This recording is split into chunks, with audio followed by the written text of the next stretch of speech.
palavra de hoje tem como tema, título, Na Companhia de Jesus. Na Companhia de Jesus. O texto está em Lucas 6, dos versos 12 ao 16, que diz assim: Naqueles dias retirou-se para o monte a fim de orar, e passou a noite orando a Deus. E quando amanheceu, chamou a si os seus discípulos e escolheu 12 dentre eles, aos quais deu também o nome de apóstolos: Simão, a quem acrescentou o nome de Pedro, e André, o seu irmão, Tiago e João, Filipe e Bartolomeu, Mateus e Tomé, Tiago, filho de Alfeu, e Simão, chamado Zelote, Judas, filho de Tiago, e Judas Iscariotes, que se tornou traidor. Marcos 3, de 13 a 19. Depois subiu a um monte e chamou os que ele mesmo quis, e vieram para junto dele. Então designou 12 para estarem com ele e para os enviar a pregar e a exercer a autoridade de expelir demônios. Eis os 12 que designou: Simão, a quem acrescentou o nome de Pedro, Tiago, filho de Zebedeu, e João, seu irmão, aos quais deu o nome de Boanerges, que quer dizer filhos do trovão, André, Filipe, Bartolomeu, Mateus, Tomé, Tiago, filho de Alfeu, Tadeu, Simão, Zelote, Judas Iscariotes, que foi quem o traiu. Aqui nesses textos de Lucas e Marcos, nós encontramos alguns critérios que Jesus coloca para escolher dentre os discípulos quem estaria mais perto dele. Jesus então aqui está fazendo uma seleção dentre os discípulos, uma seleção, aonde ele decide escolher 12 homens para estar mais perto dele. Precisamos entender que Jesus já tinha aqui um número de discípulos. Aí chegou um momento em que ele decidiu que teria um grupo que ficaria mais perto dele, que ele designou como apóstolos. E para fazer esta escolha, a primeira lição então que tiramos desse texto é como Jesus decidiu fazer a escolha de quem são as pessoas que caminhariam mais perto dele. E o texto vai dizer em Marcos 3,13, que ele subiu ao monte e chamou os que ele mesmo quis, e vieram para junto dele. Naqueles dias, diz agora Lucas 6, 12 e 13, retirou-se para o monte a fim de orar e passou a noite orando a Deus, e quando amanheceu, chamou a si os seus discípulos e escolheu 12 dentre eles. Então ele chama os discípulos e escolhe 12. Irmãos, nós vemos nesse texto que Jesus orou a noite inteira. Para o judeu, o dia se encerra quando escurece, e o outro dia então lá quando amanhece. Então das 6 da noite às 6 da manhã, Jesus orou 12 horas. Possivelmente ele orou 12 horas. Alguns comentaristas dizem que ele orou 1 hora por cada nome. E sabemos também que Judas Iscariotes era um desses homens. Mas Jesus orou por todos eles, a fim de escolher quem caminharia junto com ele. Ele dedicou 12 horas de oração. Jesus é Deus. Jesus não precisava que ninguém dissesse a ele coisa alguma acerca de outros homens, porque ele sabia o que estava no coração. Mas aqui Jesus está nos ensinando uma lição muito preciosa, que nós devemos orar para entender quem são as pessoas que caminharão mais perto de nós. Você ora a respeito das suas amizades? Como você tem escolhido? Com que critérios você tem escolhido quem caminha mais perto de você. Jesus escolheu homens que caminhariam com ele, de joelhos dobrados, orando e perguntando ao Pai. Porque não seria uma amizade qualquer, mas seria homens que precisavam estar alinhados com os planos de Deus. Devemos escolher dentre todos os nossos amigos. Quem serão nossos amigos mais próximos? Então Jesus nos ensinou que essas escolhas não podem ser só por afinidade ou aleatórias. Essas escolhas não podem ser feitas por interesse ou por status que a outra pessoa possua, mas quem vai caminhar junto com a gente precisa ser decidido através da oração, porque essas pessoas certamente Deus une para cumprir propósitos eternos. Existem pessoas que Deus vai colocar no seu caminho, que você não escolheu andar com elas, mas são as orações que você fez. Quando você orou a Deus e falou: Senhor, coloca pessoas segundo o teu coração no meu caminho, e me junta com gente que está buscando ao Senhor, porque eu quero cumprir o meu propósito nessa terra. E Deus é capaz de unir pessoas para que o propósito dele se cumpra, e essa amizade é espiritual. E você precisa orar: Senhor, abre os meus olhos e me ajuda a enxergar quem são essas pessoas que eu vou caminhar mais de perto.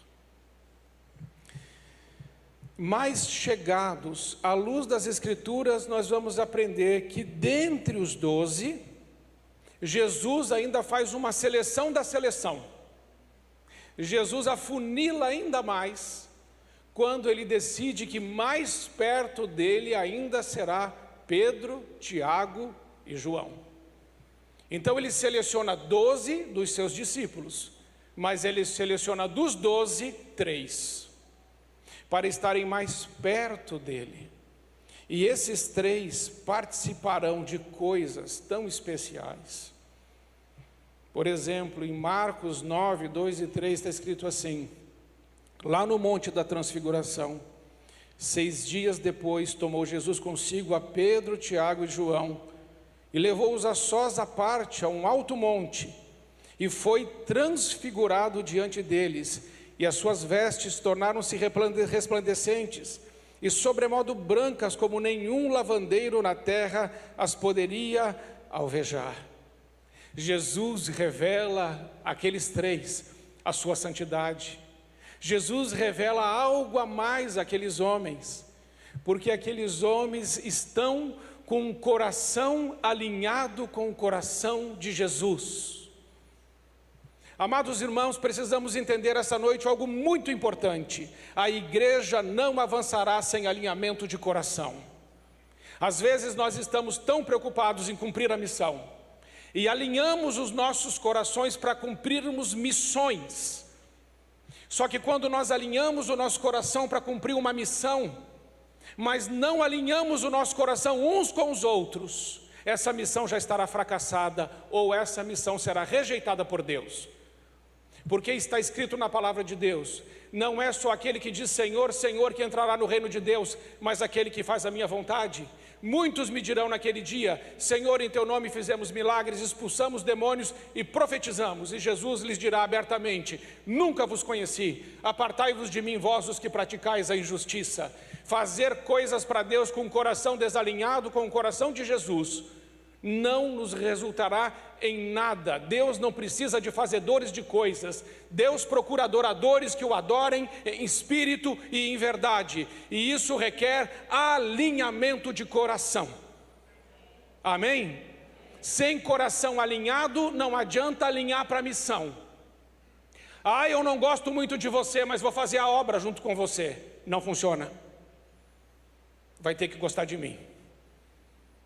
Olhe para quem está do seu lado e diga assim: vai ter que gostar de mim. Vai ter que gostar. Na marra. porque se não gostar, não vai funcionar. Se nós não nos amarmos, nós não avançaremos. É por causa do amor, é por causa do coração, é por causa da entrega que Jesus aceita a nossa adoração. Não é por causa das nossas obras. É claro que as nossas obras devem ser consequência de um coração alinhado e de uma adoração autêntica, mas consequência. Amém, irmãos? Então eu venho assim pensando nisso, orando sobre isso, e Deus tem me mostrado que algumas coisas só verão e só receberão aqueles que têm o coração alinhado com o coração de Cristo e que está alinhado com o coração dos irmãos. Na ressurreição da filha de Jairo, também Cristo mostra o seu poder somente a esses três. Está escrito no verso 37, Marcos 5.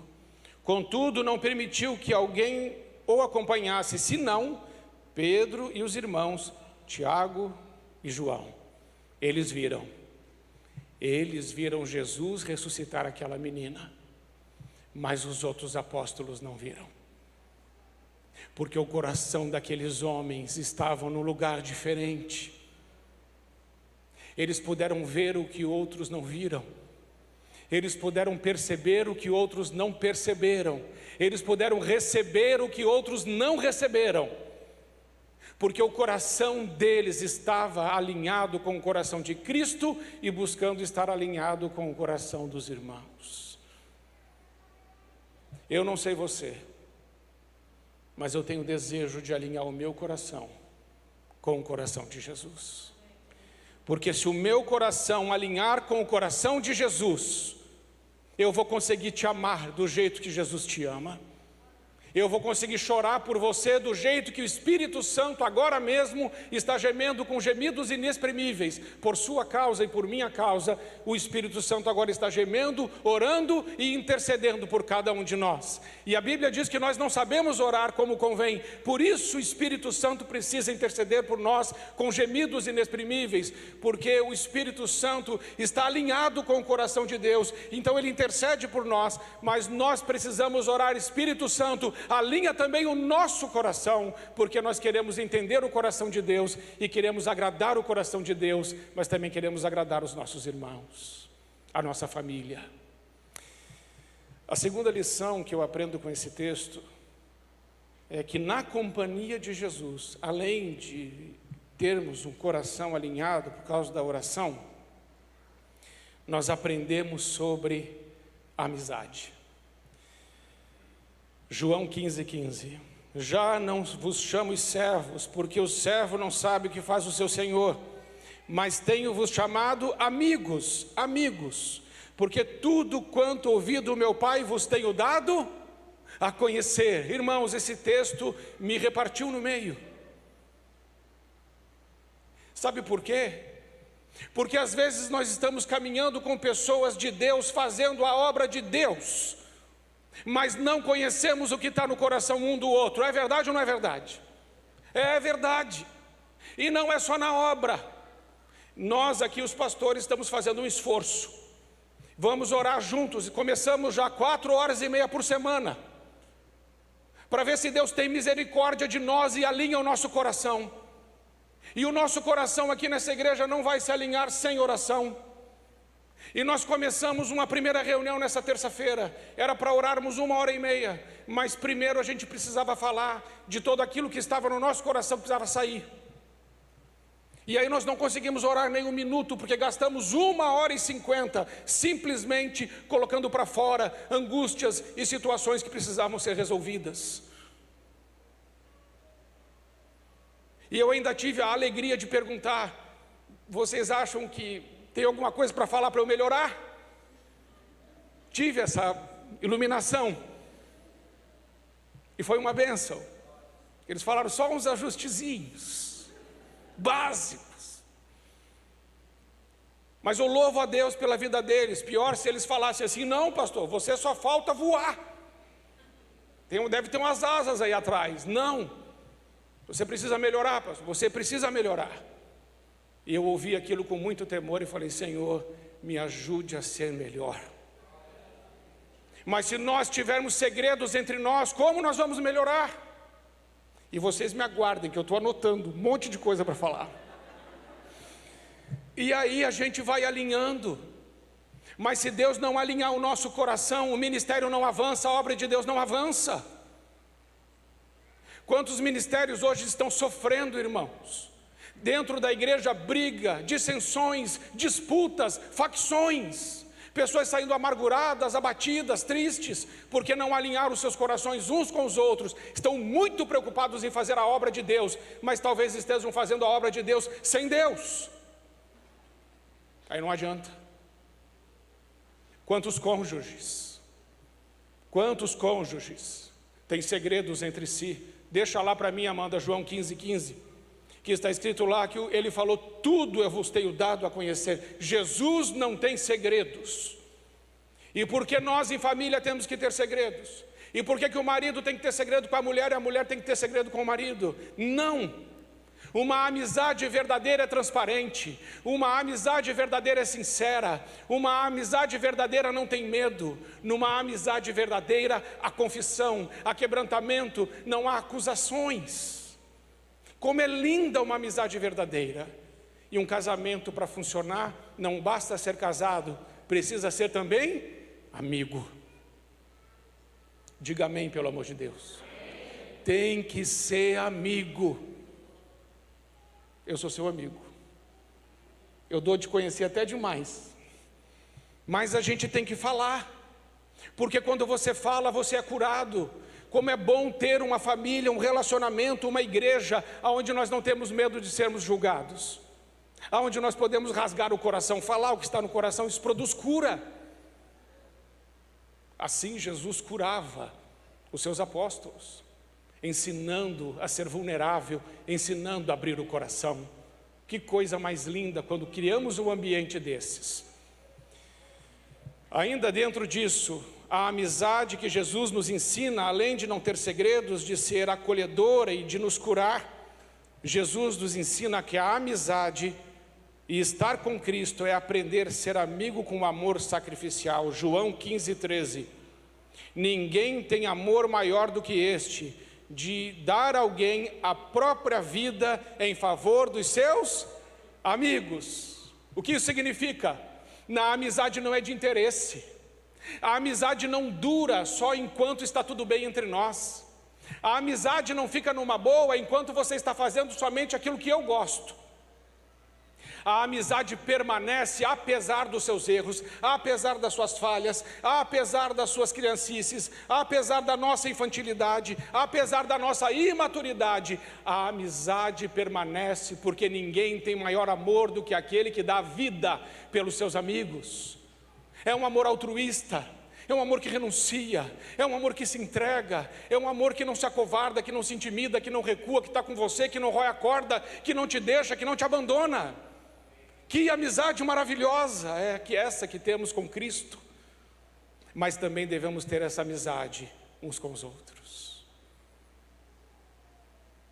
Que coisa tremenda quando nós temos alguém que sabemos que essa pessoa poderia morrer por nós, mas não se apartaria de nós.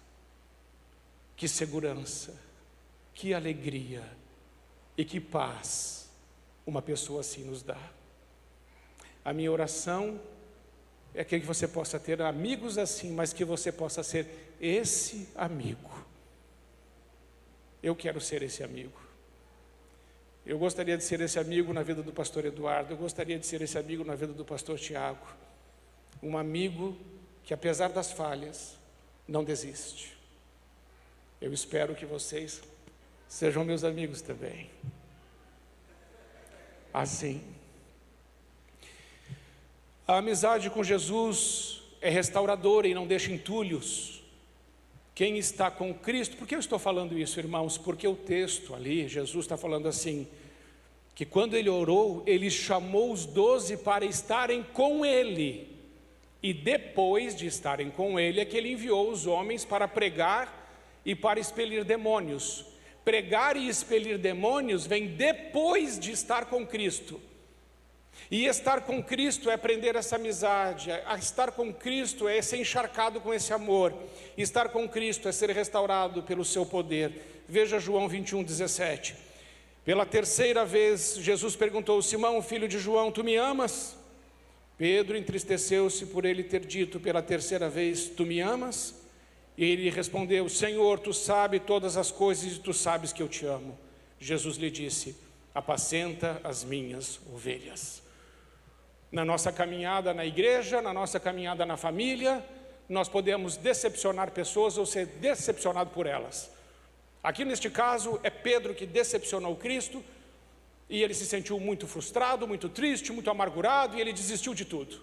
Não sei se você já teve vontade de fazer isso, de dizer assim: olha, para mim deu, chega, não quero mais, esse negócio não é para mim. Foi o que Pedro fez. Quando ele nega a Cristo 3 vezes, ele desiste do comissionamento divino, ele desiste de ser pescador de homens, ele desiste da sua caminhada toda com Cristo, e ele voltou a pescar. Mas Jesus vai lá atrás dele, porque Jesus é amigo de verdade, e amigo de verdade não abandona a gente quando a gente erra. Amigo de verdade não vira as costas para a gente quando a gente pisa na bola. Amigo de verdade vai atrás da gente quando a gente não tem mais forças para ir atrás de ninguém. Amigo de verdade nos lembra os nossos sonhos quando nós já desistimos dos nossos sonhos, porque os amigos de verdade conhecem os nossos sonhos, porque a gente compartilhou com eles. E na hora mais negra, na hora mais difícil, na dor mais profunda, na fossa mais terrível, no buraco mais escuro da vida de Pedro, raiou uma luz. Jesus chegou, e Jesus disse para ele: você me ama ainda?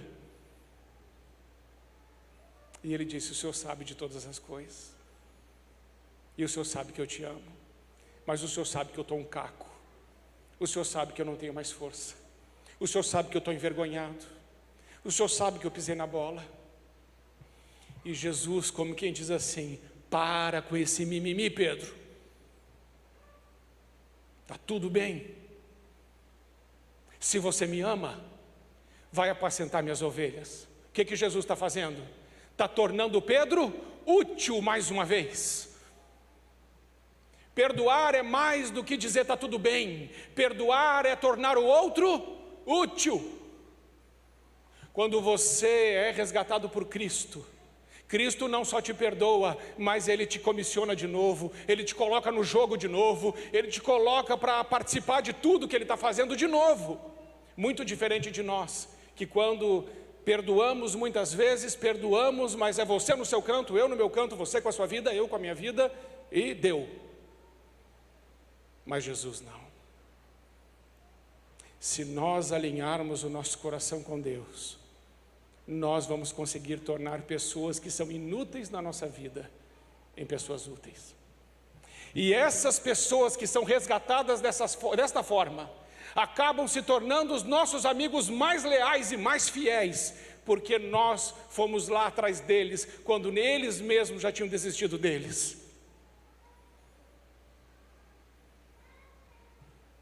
Que você possa lembrar de alguém que você precisa resgatar. Amém? Que Deus se lembre de você se você precisa ser resgatado.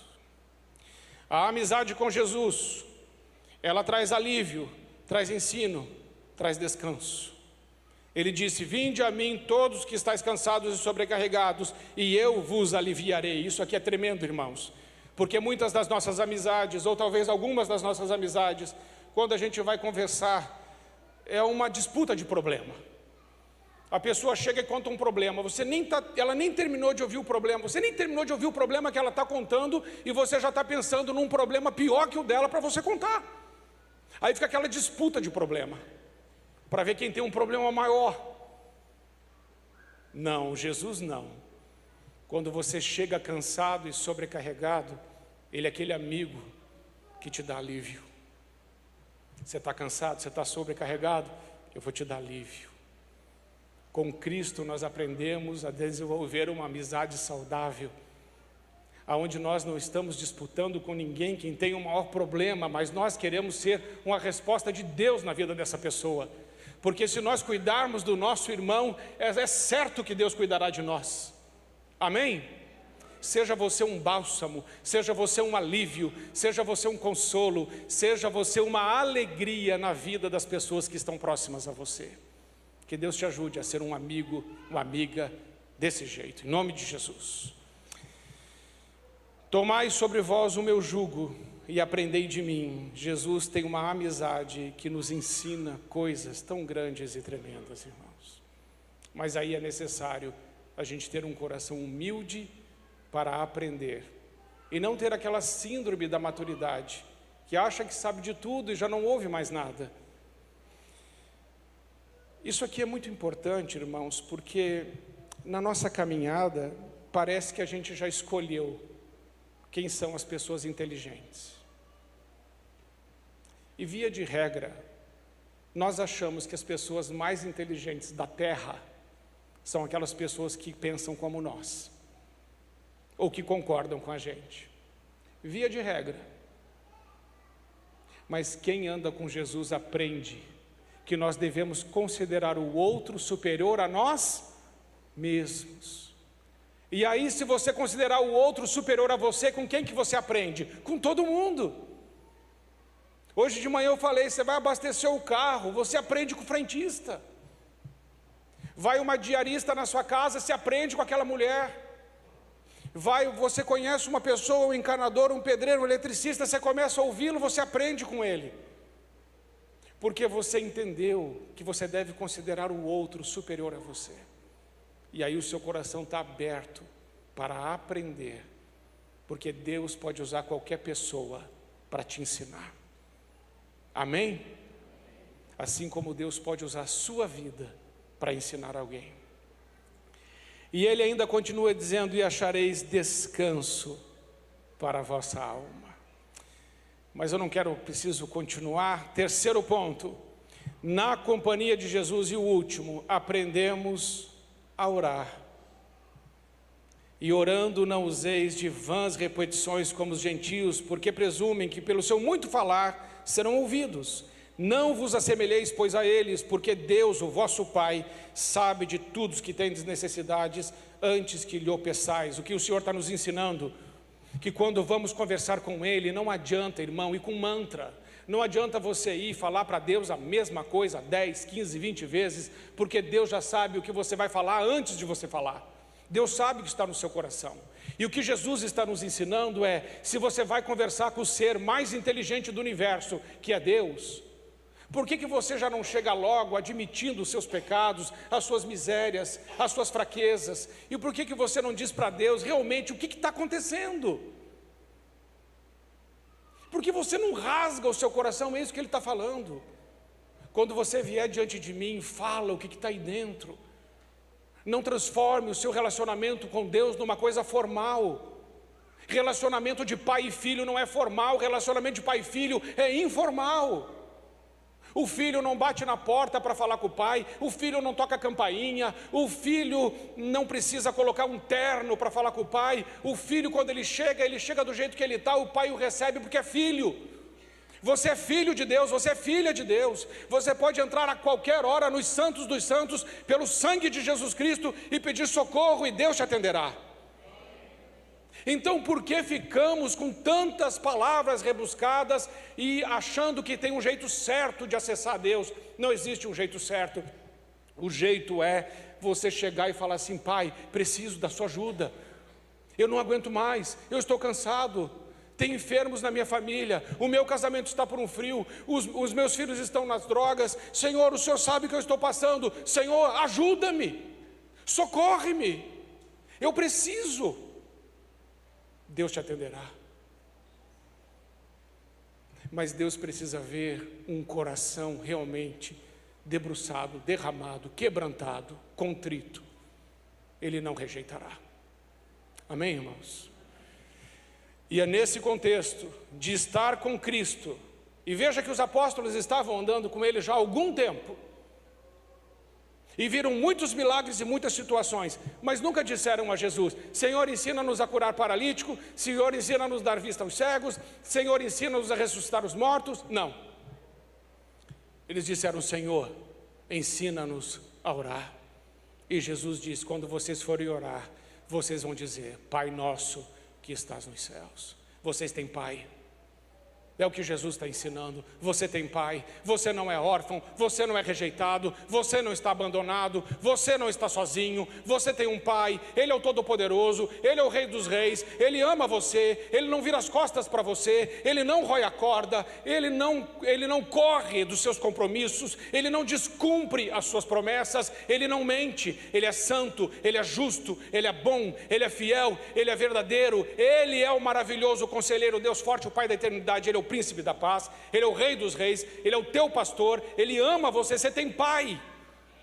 E se você tem pai, você não está sozinho, não está sozinha. Ah, pastor, mas o diabo veio contra a minha casa, e daí? Se ele bater na porta da sua casa, quem vai atender é Jesus. E aí como é que ele vai fazer? Ele vai ter que sair, porque tem dono, a tua casa tem dono, Cristo é o dono.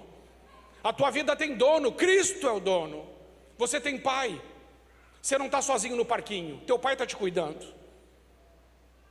Amém ou não amém? Amém. Então quando forem orar, orem ao Pai. Falem com o Pai. É isso que Jesus ensinou. E procurem, todos nós devemos procurar santificar o nome dEle. E como é que santificamos o nome de Deus?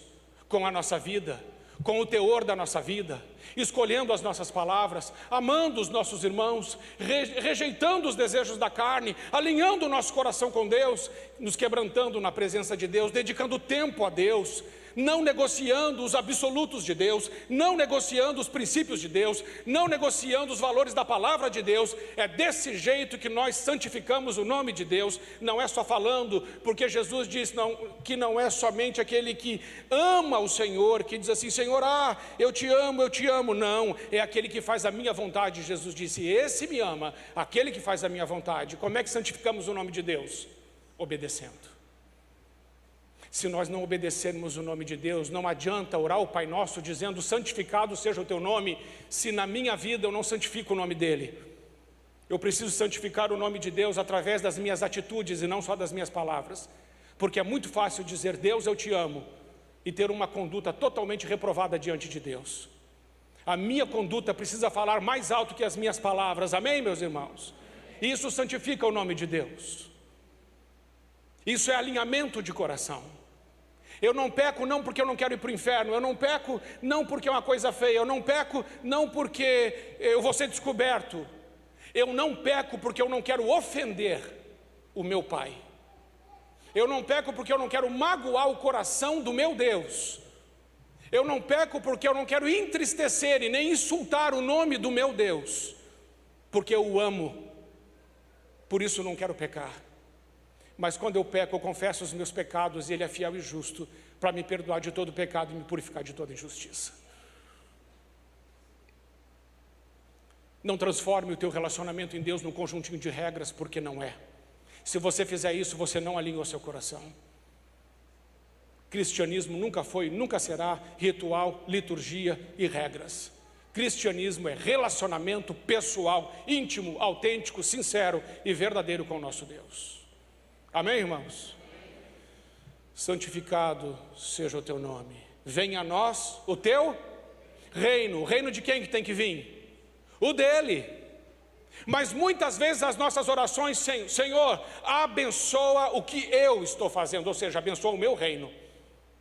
Abençoa a obra das minhas mãos, abençoa a minha vontade, faz o meu negócio dar certo, faz que isso que eu estou fazendo prospere, ao invés de dizer: não, Senhor, não a minha vontade, mas a tua. Não o que eu quero, mas o que o Senhor quer. Não a minha agenda que está na terra, mas a tua agenda que está no céu. Senhor, quebra-me. Senhor, desmancha essa minha vontade, esse meu ego, esse meu desejo por poder. E que venha o teu reino, Senhor, a tua justiça, e que a tua vontade seja estabelecida sobre a terra, através da minha vida, da minha casa, da minha família, no meu trabalho. Venha o teu reino e seja feita a tua vontade, assim na terra como ela é no céu. E depois disso, irmãos, depois disso, é o pão nosso de cada dia. O pão nosso não é só comida. Nós precisamos mais do que comida. E Jesus tem para nos dar. Muitas vezes, talvez você esteja deprimido. E aí você não tem nem vontade de comer, porque o deprimido não quer comer, ele está com depressão, ele quer morrer.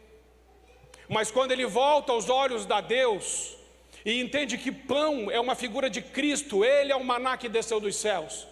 Ensinava isso Jesus lá em João capítulo 6, a partir do verso 53.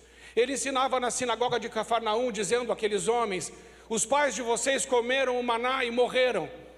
Mas eu sou o pão que desceu do céu, e todo aquele que comer de mim, esse viverá para sempre. O pão nosso de cada dia é o Cristo nosso de cada dia, é o Deus nosso de cada dia, é a presença santa do Senhor de cada dia. Senhor, dá-nos hoje a tua presença. Porque Jesus disse: um novo alimento vos dou, que é fazer a vontade do meu Pai que está nos céus. Jesus se alimentava do Pai e da vontade do Pai. Não só de pão viverá o homem, mas de toda a palavra que sai da boca de Deus. Amém, irmãos? O pão nosso de cada dia nos dai hoje. E perdoai as nossas ofensas. Eu e você pisamos na bola? Sim. Nós erramos? É claro que sim. Falamos que não deveríamos falar? Muitas vezes. Reconhecemos que somos pecadores? Reconhecemos. E quando reconhecemos, o que devemos fazer? Pedir perdão. Mas muitas vezes o nosso orgulho não deixa a gente fazer isso. Só que se nós sonegarmos o perdão aos nossos irmãos, Deus sonegará o perdão deles a nós.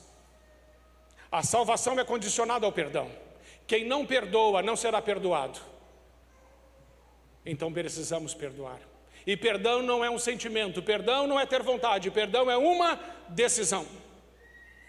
Eu decido perdoar, ainda que o meu sentimento me mande ir para o outro lado, o meu princípio e a minha obediência me manda aproximar daquela pessoa e perdoar, e é isso que eu vou fazer, porque é isso que agrada a Deus. E não nos deixe cair em tentação. Da tentação, o crente foge, ele não luta contra ela. A palavra de Deus diz: foge da aparência do mal. Deus nunca mandou você ficar lutando com a tentação. Da tentação você foge, porque se você não fugir, você vai perder. Tem que ser rápido. A fórmula para vencer a tentação é a rapidez. Percebeu que inclinou para o lado errado, sai fora, porque daqui a pouco você não consegue mais voltar, e quando você vê, você já pecou, e aí aquela tentação te venceu. E o Senhor te livra do mal, e o Senhor te abençoa, e o Senhor te guarda, e o Senhor é contigo, por onde você andar. Sabe por quê? Porque antes do Senhor te chamar para você fazer coisas para Ele, Ele chamou você para você estar junto dEle. Passe mais tempo com Jesus, e você vai ver se a sua vida não muda. Pare de se preocupar com o que você tem que fazer. O que é que Jesus disse lá para Marta e Maria? O que ele disse para Maria? Marta estava lá atribulada, Jesus, os 12, tinha que fazer comida, a Maria estava aos pés de Jesus, e a Marta passa por ali, e ela ainda dá uma intimada no Jesus, fala assim: o senhor não está vendo que essa miserável está sentada aí numa boa e eu estou aqui ralando?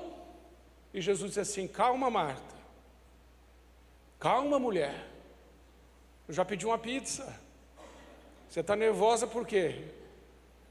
A Maria escolheu a melhor parte, isso não lhe será? Entendeu? O que Jesus quer é a sua companhia. Dê mais tempo para Ele. Ele quer o seu tempo. E eu sei que o seu tempo é a coisa mais cara que você tem. Mas é isso que Ele quer. O seu tempo. Relacionamento afetivo se cria com presença. Presença. Mais presença de Deus na nossa vida. Amém, irmãos? Vamos ficar em pé, vamos orar. Senhor Jesus, eu quero agradecer ao Senhor por esse tempo maravilhoso, onde nós podemos aqui refletir um pouco sobre a importância de entendermos que o Senhor nos une ao Senhor com um propósito, mas o Senhor nos fez entender que ficar com o Senhor, passar tempo com o Senhor, é que realmente nos autoriza a fazer coisas para o Senhor. Pai, nos livre, Senhor, de fazermos coisas para o Senhor, ignorando, não amando, ou virando as costas para os nossos irmãos. Nós não queremos isso, Senhor. Não queremos isso para a nossa vida. Nós já erramos tantas vezes. E tantas vezes já fizemos isso. Senhor, eu não quero mais fazer isso. Eu quero fazer como o Senhor faria.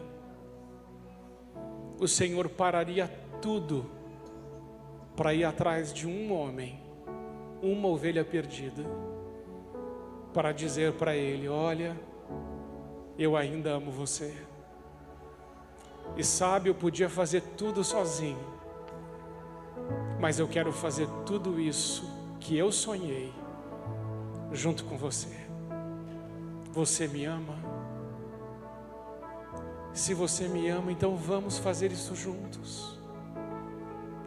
Senhor, livra-nos de fazer diferente disso, porque o nosso ego é muito grande, é muito inflado, e nós não conseguimos perceber de fato quem somos. Achamos que somos bons ou melhores que os outros, mas isso é uma mentira. Sem o Senhor nós não somos nada, e todo o nosso conhecimento e expertise é lixo sem o Senhor. Como disse o apóstolo Paulo: eu considero tudo como esterco diante da grandeza de Cristo. Ah, Senhor, ensina-nos essa lição. Ajuda-nos a passar mais tempo de alinhamento de coração, para que possamos ser autorizados a fazer a linda missão que o Senhor nos vocacionou. Cuida de cada um que está aqui nessa noite, todas essas famílias, porque todos os que estão aqui são vocacionados de Deus, e certamente o Senhor está chamando a cada um de nós para passarmos um pouquinho mais de tempo com Ele. Aceitamos sim, Senhor, o seu convite, e pedimos ajuda a nos unirmos com pessoas que são aqueles amigos que cumprirão o propósito do Senhor. Alinha os nossos corações, cura a nossa alma e usa a nossa vida, em nome de Jesus. Amém e amém.